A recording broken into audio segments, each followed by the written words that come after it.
nice. Previously on T-Man 978. And yeah, I like the new packaging a lot. And this figure looks so good.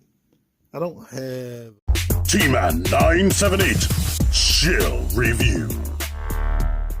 Hello everyone, T-Man 978. Right now I'm about to review Transformers Earthrise Trailbreaker, who we all know is the retool of the Hoist that was previously released.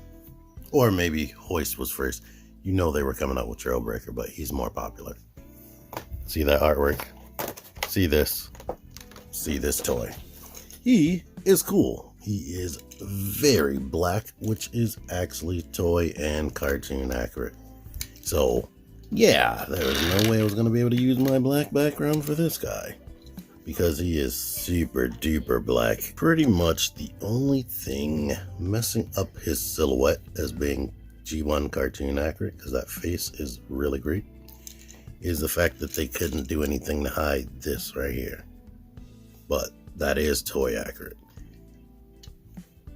Back here you see this. I don't know why. I guess this is all on the same sprue or whatever they call that piece. I keep forgetting the technical name, because Lord knows why that had to be red.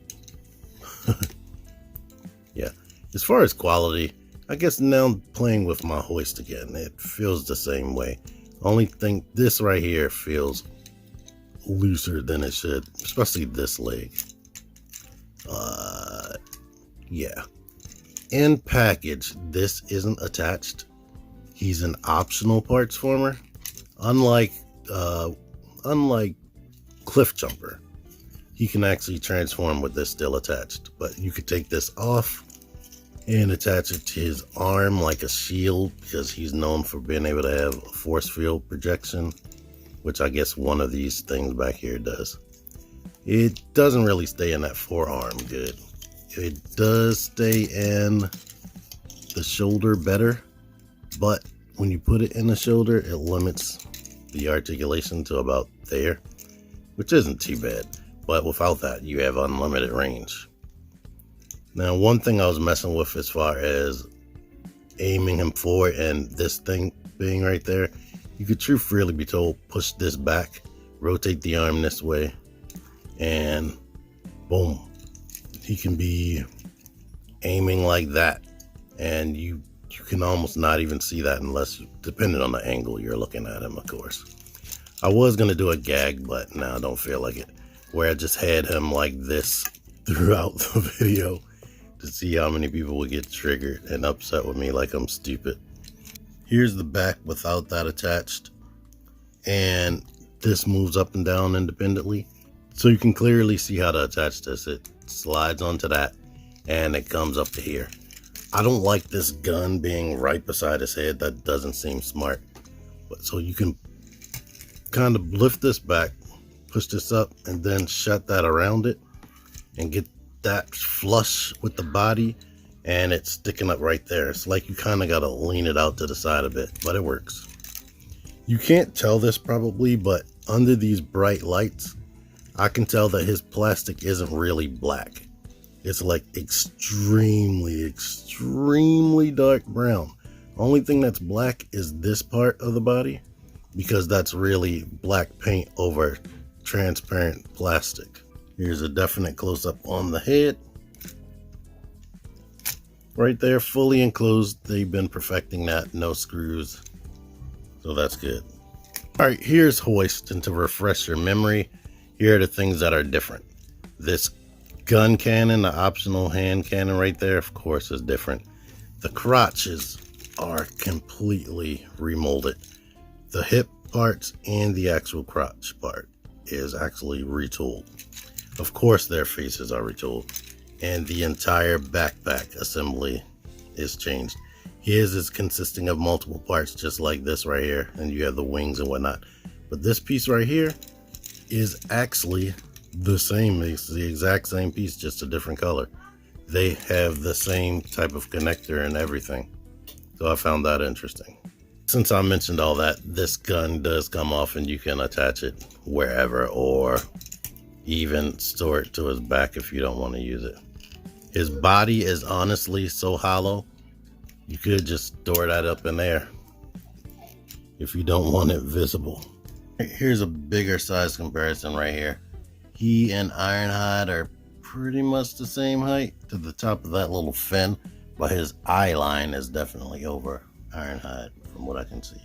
Articulation, excellent. The head is on a ball joint that can wiggle and spin around, look up, look down, plus this panel inside of his neck can go up and back and forth and whatnot. The arms can do that as I showed, rotate at the bicep, over 90 degrees of bend, wrist rotate. This does that. Swivel here, can kick up, kick back, stops right there.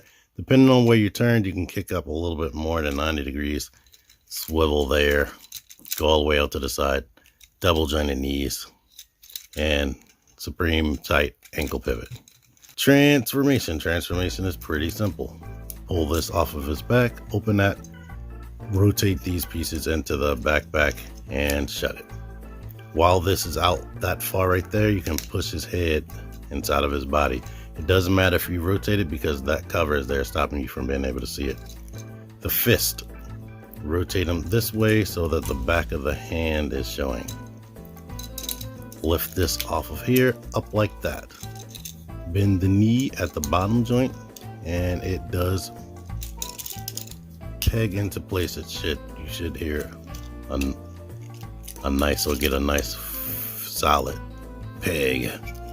Bring the arms down like this on both sides. Bring them down right there, but rotate the arms so that this peg is on the outside, and kind of put it like that. You're gonna have to adjust that. Now back here, we can lift the legs up, and this little peg hole, or this little 5mm port right there, we can put the peg on the inside of the fender inside of there, and then bring this part down to peg into the leg right there.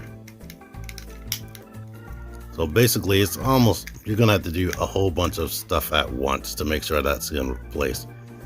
While this is like this, we can go ahead and start bringing this down, and you can seat that peg inside of a little groove in there. Basically, after you do all that, he's done. He's a vehicle. You can store the gun up here and pretend it's some type of equipment or radar or just a gun. That's cool. But if you have the hands like I told you, it should roll okay. If you have them any other way, it will not.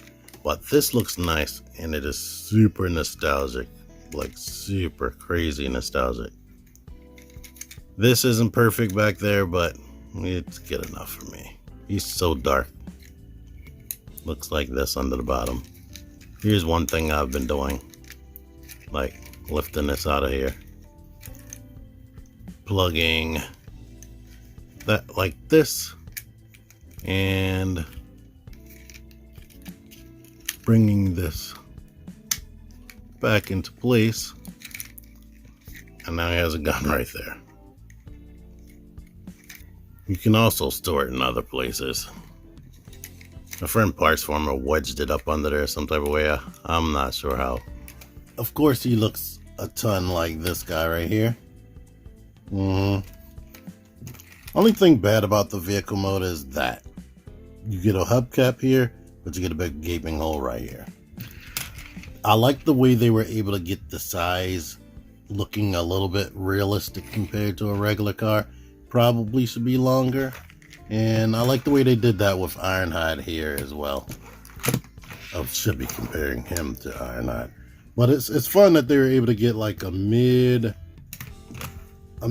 Voyager class size scale for vehicle mode and robot mode for characters that are really just deluxe. And here's another pickup, since he's still in this room.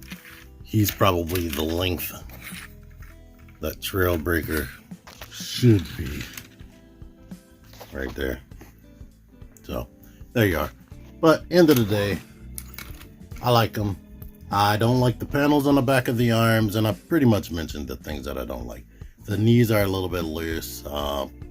That But I think they did a really, really good job for an update of Trailbreaker. It's way better than G1 and better than any other option that we got.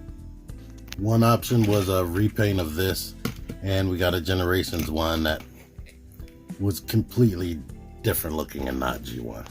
This is spot on G1 and I like it. Thank you for watching this. Until next time, T-Man978 out of here.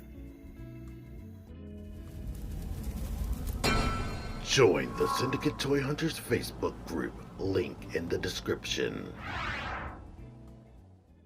Click the videos.